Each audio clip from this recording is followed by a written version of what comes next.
Welcome to Hayes Reviews. This is Alfred Milner, 1st Viscount Milner. And this is the man who lends his name to the title of this book. We know a bit about the Fabians, and I'm going to talk about them in a moment. But first, we'll focus on this gentleman, Alfred Milner. And I didn't know anything about this man up until around 2 or 3 years ago. I had never heard his name before. I was totally ignorant or nescient of his influence. But as we're about to find out from this mainstream Wikipedia article, which we have no reason to doubt the veracity of the information contained on it, we're going to find out that he's quite well thought of, and he had quite a huge influence. So let's dive right into it. So who is Alfred Milner? Well, first thing you notice, you might see that he has a whole host of letters after his name. KG, GCB, GCMG, and PC. And if you know what all those things mean, I'm very impressed, and you are probably one of the aristocratic, controlling, managerial elite yourself.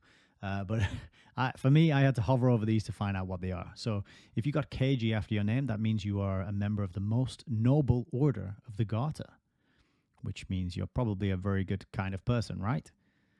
GCB is the most honourable order of the Bath. And I don't think that has anything to do with bubbles and sponges. I think that might be the place, perhaps, although I'm not sure. GCMG is the most distinguished order of St. Michael and St. George, which is another order of British chivalry. And PC is the Privy Council. And this is where it tells us mainly senior politicians who are current or former members of the House of Commons or the House of Lords. They are privy councillors. They are advisors to the sovereign of the United Kingdom. So he is collecting those letters and having, as we'll see, multiple awards and distinguishes added to him and his name bestowed upon him for presumably doing the bidding of the kind of people who we are learning about and we're going to learn about in this book. But he was a British statesman and colonial administrator who played a very important role in the formulation of British foreign and domestic policy between the mid-1890s and early 1920s. From December 1916 to November 1918, he was one of the most important members of Prime Minister David Lloyd George's war cabinet. Milner was born in Germany and attended Balliol College in Oxford. Now, I thought this was quite interesting, and I put this into my Telegram chat yesterday because yesterday I just wrapped up a conversation with Melissa of Cutting Through the Matrix, and we were talking about the novel Brave New World by Aldous Huxley. And when I was learning a bit of biographical information about Aldous Huxley, it turns out he graduated with a first degree in English literature from Balliol College, Oxford. Surprise, surprise. How about that?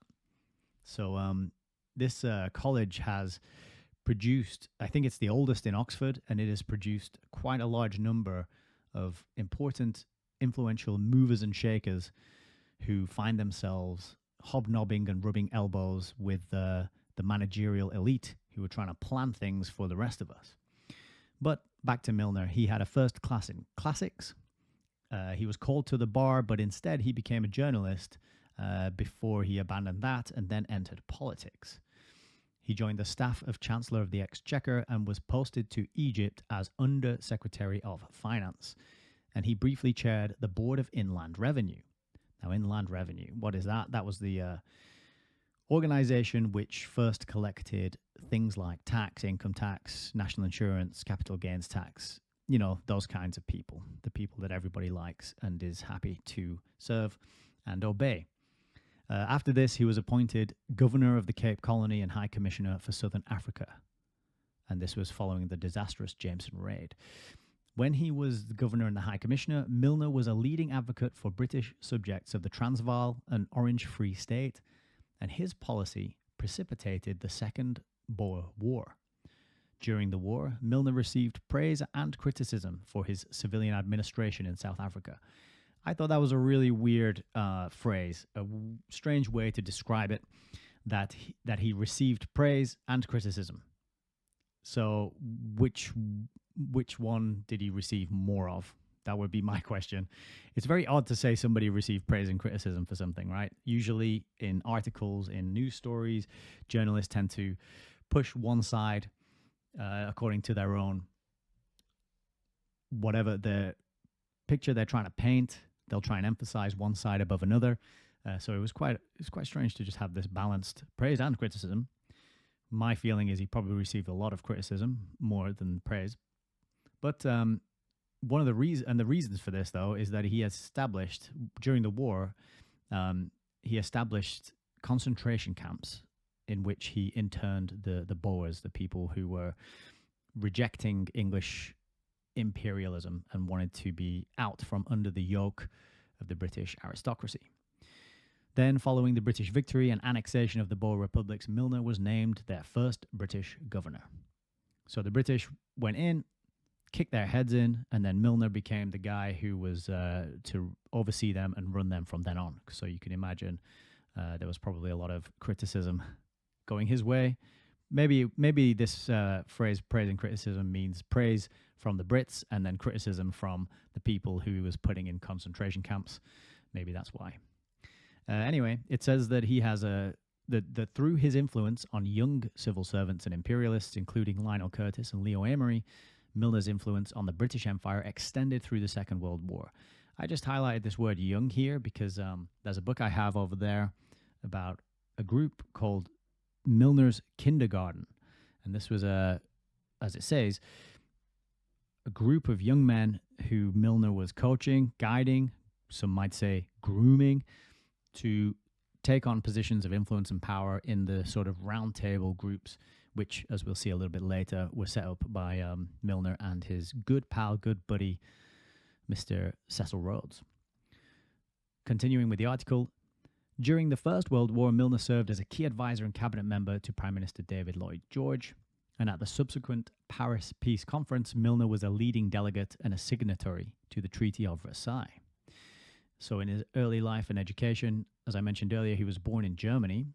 He had a physician father and a German mother. And his maternal grandfather was a lieutenant governor of Prince Edward Island and the Isle of Man. So he's definitely from the higher stock. Excuse me.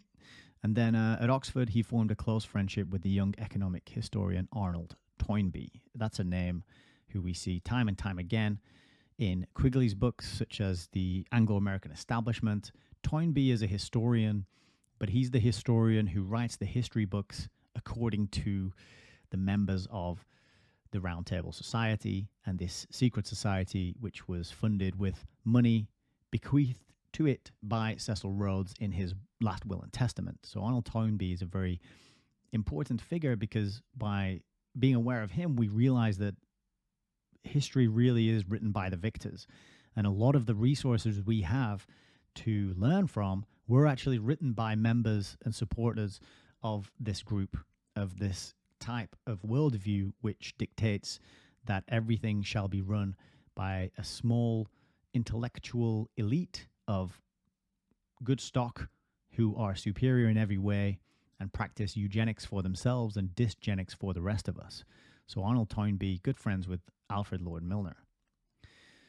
In Milner's earlier career, he joined the staff of the Pall Mall Gazette, and he became assistant editor to William T. Stead, W.T. Stead. So W.T. Stead is the man who published The Last Will and Testament of Cecil Rhodes and was one of the original founding members of the Cecil Rhodes Secret Society Roundtable group, according to Carroll Quigley, and the reference for that is in the book Anglo-American Establishment. Moving on, Lord Milner in 1894, he was made CB, which, as we mentioned earlier, is the Most Honourable Order of the Bath. And in 1985, just 1 year later, he became KCB. How about that? That is some epic, fast-tracked award receiving, isn't it? That's really impressive to get awards like that on the trot 1 year after another. He remained at the Board of Inland Revenue until 1897, having established a reputation as one of the clearest-headed and most judicious of British civil servants. So, His reputation is pretty good, pretty solid, and they're giving him lots of letters after his names because he's facilitating the process by which people get robbed, and it's named taxation. That's what he's good at, and that's why he gets letters after his name. In South Africa, this is a whole dense bit of history, but it's quite important to be aware of to get an insight into the man and his character. So the first part of this article, of this section, says relations with the Boer republics, and a bit of context here. So the South African Republic, this was known as the Transvaal by the British, and it was established in 1852 by Afrikaner farmers who had emigrated to live beyond the reach of British colonial administration. So kind of like the founding of America, it was the rejection of British colonial administration, presumably the rejection of the inland revenue, chasing them down for taxes and money. These farmers, known as Boers, successfully defended their independence from the British Empire in the First Boer War. So they rejected the British rule. They defended and gained their independence in the First War. You would think that the British Empire would leave them alone. Oh no, definitely not. Following the discovery of gold in the Transvaal in 1884, thousands of fortune seekers flocked there from Europe, but mostly from Britain. In 1896, British colonial administrator Leander Starr Jameson, under the employment of Cecil Rhodes, attempted and failed to trigger an uprising. The raid dramatically worsened relations between the British Cape Colony and the Boer republics. Joseph Chamberlain sought to replace Rosemead with a statesman who could restore public confidence and uphold British interest in dealing with the Transvaal and the Orange Free State governments, and he chose Milner. So Milner stepped in to ease some of these tensions and get it under control and reassert the British colonial administration's power in that area. And Cecil Rhodes was not far away when all this was happening. So Milner he went over there and he got to work, and it tells us that he learned both Dutch and Afrikaans, which I think is pretty impressive. He came to the conclusion that there could be no peace or progress while there remained the, quote, permanent subjection of British to Dutch in the Transvaal. The Transvaal also obstructed British ambitions for a Cape to Cairo railway and trading network. Oh, just coincidentally, I'm sure. And Milner realized that with the discovery of gold in the Transvaal, the balance of power in South Africa had shifted in favor of the Boers. He feared a newly wealthy Transvaal would unite with Cape Afrikaners and jeopardize the entire British position in the region. So this is showing us what he really cares about. He is a British elite, imperial through and through. That is what he's interested in. Imperialist, I should say, not imperial. Milner became the most prominent voice in the British government advocating war with the Boer republics. So this is advocating another war, because they already had a war in which the Boers defended themselves, right? And Milner's the most prominent voice saying, we got to go back over there and show them who's boss, get that railway built, get our hands on that gold. And then it tells us here as well, after meeting Milner for the first time, Boer soldier and future politician Jan Smuts predicted that he would become more dangerous than Rhodes, and a second Bartle Frere. I don't know who that gentleman is, but more dangerous than Rhodes. Quite an interesting, quite a damning condemnation, really. An insight into Milner's character. So this Wikipedia article has loads of stuff in it. There's a little bit here about administration during the war. When the Second Boer War broke out in October 1899, Milner supported and advised the British military efforts in South Africa. Milner set out to influence British education in the area for the English-speaking populations in order to anglicize the Transvaal. So I like that bit, stood out to me because it's about this whole Anglo-American establishment. It's about spreading the Anglo way, seeing the anglicized way of doing things as the superior, and then therefore saying we have a duty and a right to spread this to as many people as possible. We need to do it. It's our moral obligation to make sure we can anglicize the rest of the world because we are superior and we are the best, and our way of doing things is so important and fantastic. It's like that meme, isn't it? Like that says something along the lines of government. Ideas so good they have to be mandatory, you know. So, continuing with Milner's administration during the war, in February 1901, though the war was still in progress, Milner was called upon to undertake the administration of the two Boer states, which were at that time annexed to the British Empire. It says, during this period, his government established numerous concentration camps to intern the Boer civilian population. And what happens when you build concentration camps and you intern the whole native population within them? Well, you receive an audience with the king, which was Edward VII at the time, and you receive a GCB, and you are also made into a privy councillor, and then you are also raised to the peerage as Baron Milner of St. James. So that's it, ladies and gentlemen. If you want to get ahead in the world, you got to go build some concentration camps and stick some native people in them, and then the British aristocracy will bestow upon you all manner of letters and privileged titles and treats and goodies. Okay, so all you young people out there kind of wondering how to get ahead in life, that is your top tip for today. And then it tells us as well that in late July, Milner received the honorary freedom of the City of London and gave another speech in which he defended the government policy. So I'd never heard of the honorary freedom of the City of London before, but for anyone who knows of the City of London and knows that it is this kind of strange, separate, private jurisdiction that has its own police force, which allegedly, rumor has it that the monarch has to ask permission to enter there. I don't know if that's true. I'm pretty sure I went there without asking anyone's permission and walked through it one time.